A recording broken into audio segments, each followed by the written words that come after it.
92.7 WOBM, Shawn Michaels with you. And of course, one of the things our kids and maybe even some of the parents in the audience can relate to is reading and reading more and getting more time in when it comes to, good, effective reading. Joining us is Ernest Morrell.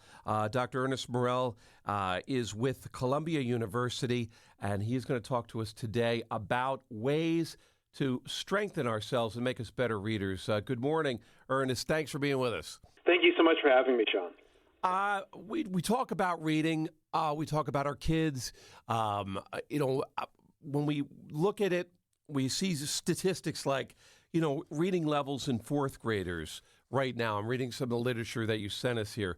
36% of fourth graders are proficient.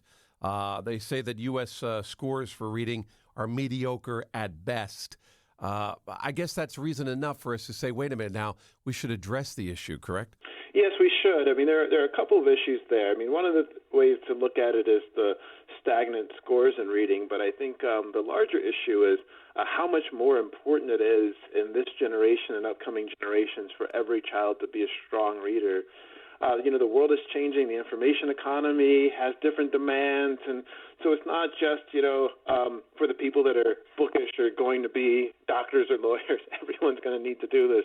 So I think that's the bigger crisis. How do we make this possible for all of our children and not just for a small handful that we see as, kind of the cream of the crop? And we're not the only nation that's dealing with this, but certainly it has to be the major issue in moving forward in education is making sure that all of the kids in our system are getting an excellent education. And the foundation of that is reading and literacy. Now, you did this project along with Pam Allyn, and you put together 7 strengths here when it comes to effective, enhanced reading participation and so forth.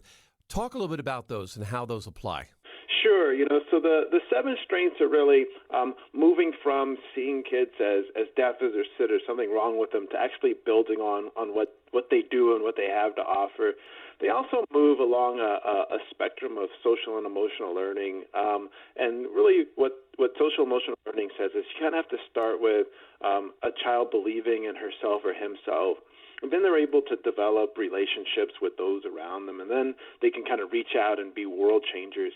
It's the same way with reading. So the first couple of strengths are belonging, friendship, and kindness, and that's really about inviting kids into a community of readers, having them participate actively, learning how to talk with friends or classmates or teachers or parents or daycare providers or babysitters. And then there are a set of strengths.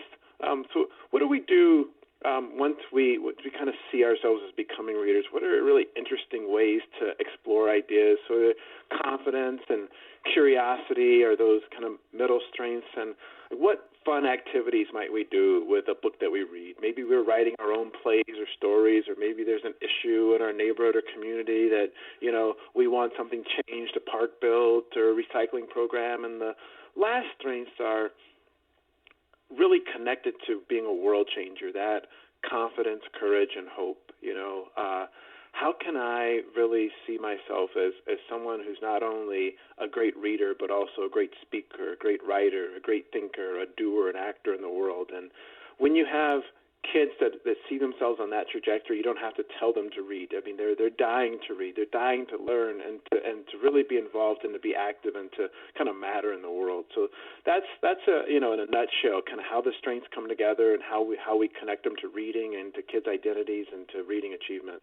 Let me ask you, do you look at all reading as being good? Like, do you need to sit and read a novel? Do you look at comics? Do you look at internet reading? I mean, obviously our kids today look at text and they see a lot of text. Is that reading, or is that not quite the same as what we really need to impress upon our kids when it comes to reading? No, I think it definitely counts, Shawn.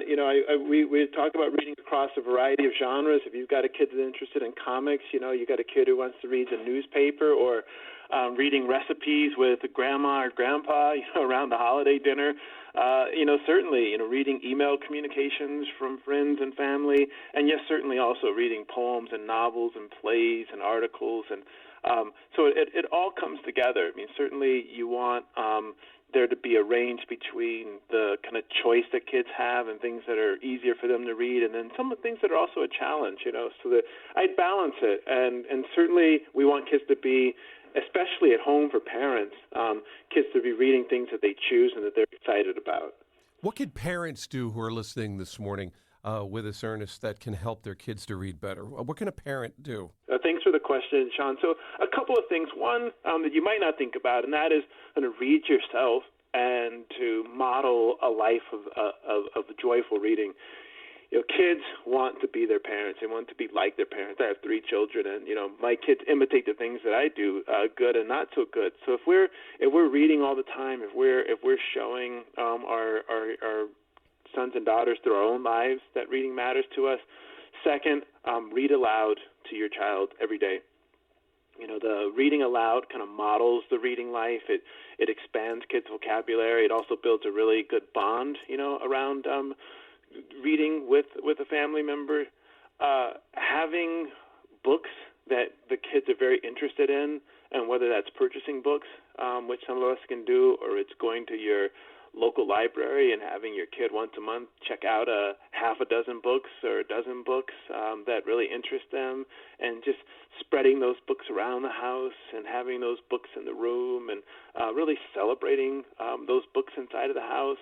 Asking your kid every day, what did you read today? What did you learn today? And kind of having the child be an expert on things and teach the rest of the family.